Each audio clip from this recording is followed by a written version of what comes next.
E aí, galerinha, beleza? Vamos para a nossa segunda parte aqui falando da argumentação, tá? No primeiro vídeo a gente comentou um pouco sobre o que significa argumentação, o que são os argumentos, como utilizá-los, né? O que a gente não pode fazer para ter uma argumentação fraca, né? Então a gente vai agora analisar o que, né, a gente pode indicar como uma argumentação forte, né? Vamos pegar aqui um exemplo do tema de 2017, né, que falava dos desafios para a formação educacional do surdo no Brasil, tá? Então a gente vai pegar esse tema, vamos pegar um exemplo, tá? Esses exemplos você pode encontrar lá no site do INEP, na cartilha de redação do Enem, de um arquivo grátis, você pode ir lá fazer o download e observar como as redações que tiraram 1000, né, elas foram feitas, tá bom?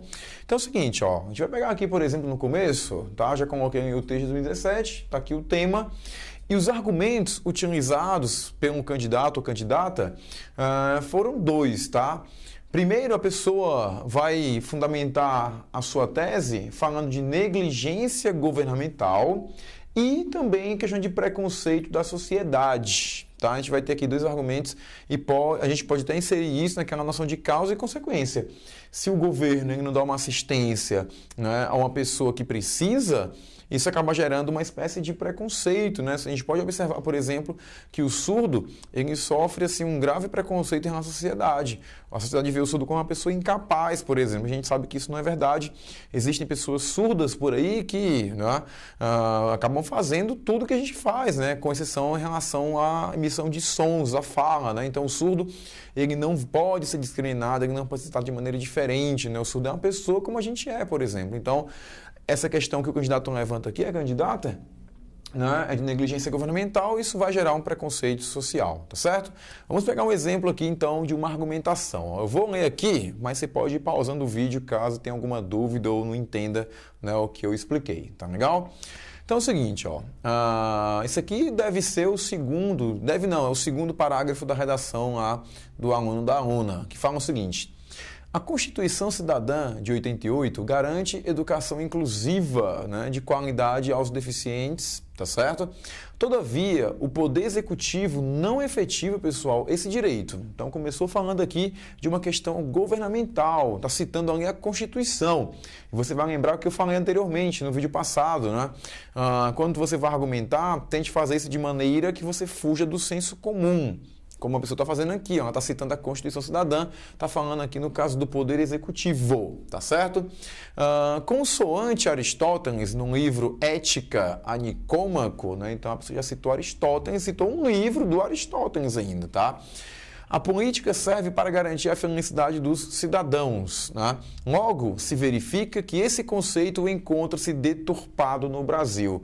Então você vai lembrar do seguinte: quando tu cita um livro ou tu cita de fato um autor, um pensamento do autor, o que é que acontece? Tu tem que pegar isso e relacionar com a tua ideia no texto. Foi o que a pessoa acabou de fazer aqui, tá certo? À medida que a oferta não apenas a educação inclusiva, como também da preparação do número suficiente de professores especializados no cuidado com surdos, né? E isso não está, pessoal, presente em todo o território nacional. A gente pode notar o seguinte: quando ele fala não está presente em todo o território nacional, a pessoa não disse que isso não existe, tá? Você tem que ter muito cuidado também para não ficar fazendo confirmações sem, de fato, provar isso, né? Por exemplo, se o aluno ou a aluna coloca aqui que isso não está presente, né? No caso, em todo o território nacional, se ela fala que não existe uma assistência em relação à pessoa surda no Brasil, ela tem que mostrar isso. A gente sabe que em alguns lugares há uma assistência, por exemplo. Então, você não pode ficar fazendo generalizações. Você tem que tomar muito cuidado quando vai dizer alguma coisa no seu texto, tá bom? Então, como a gente está vendo aqui, não está presente em todo o território nacional, né? Fazendo os direitos, né, permanecerem no papel. Então, note o seguinte: essa argumentação que a pessoa fez, né, ela traz de início a questão da negligência governamental. Ou seja, como o governo não dá assistência à pessoa surda, a gente vai ter uma série de problemas, né, que vão atingir a questão do surdo, né, na questão da educação, e também reflete socialmente isso, obviamente, tá? O que acontece? O que diferencia essa argumentação de uma argumentação simples? Primeiro, pessoal, essa argumentação, ela foge dos textos motivadores. Você pode notar que aqui, de fato, não tem nada que você vai encontrar nos textos motivadores. Isso já é muito bom para que esse texto aqui seja considerado, por exemplo, um texto autoral. O que é um texto autoral? Você não fica limitado às ideias, né, às ideias principais, aquelas ideias que estão lá nos textos de apoio, por exemplo. Ela cita, né, a pessoa vai citar a Constituição Cidadã, ela vai citar Aristóteles, cita um livro do Aristóteles ainda, tá? Relaciona a citação com, no caso, com a realidade, explica, né, o porquê, como ela diz, por exemplo, por que ela está dizendo que esse conceito encontra-se deturpado no Brasil? Ela vai explicar isso, à medida que a oferta, ou seja, essa oferta, ela não atinge, por exemplo, a educação inclusiva somente, mas também a preparação de um número que deveria ser suficiente para atender o surdo. Você pode notar, a informação que ela traz aqui, ela não vai generalizar, ela não diz em momento algum que não existe uma assistência para a pessoa surda. O que ela está falando é que não tem uma assistência que é suficiente, uma assistência que não abrange todo o território nacional. Em alguns lugares a gente vai encontrar isso, mas na maioria, né, de outros lugares do Brasil a gente não vai ter essa questão assistencial, tá certo? E por último, ela termina fazendo uma conclusão aqui breve relacionada à citação. Então é fundamental que você observe esses traços que a gente separou aqui e tente encontrar isso no seu texto.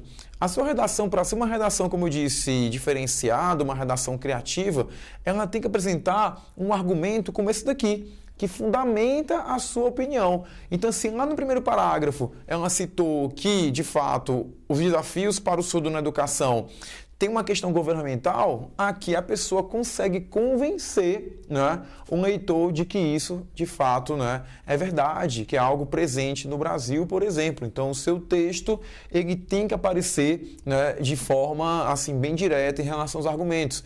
A partir do momento que o corretor observa o teu argumento, ele vai fazer isso, ó, ele vai identificar, por exemplo, os elementos que vão compor essa estrutura, tá bom?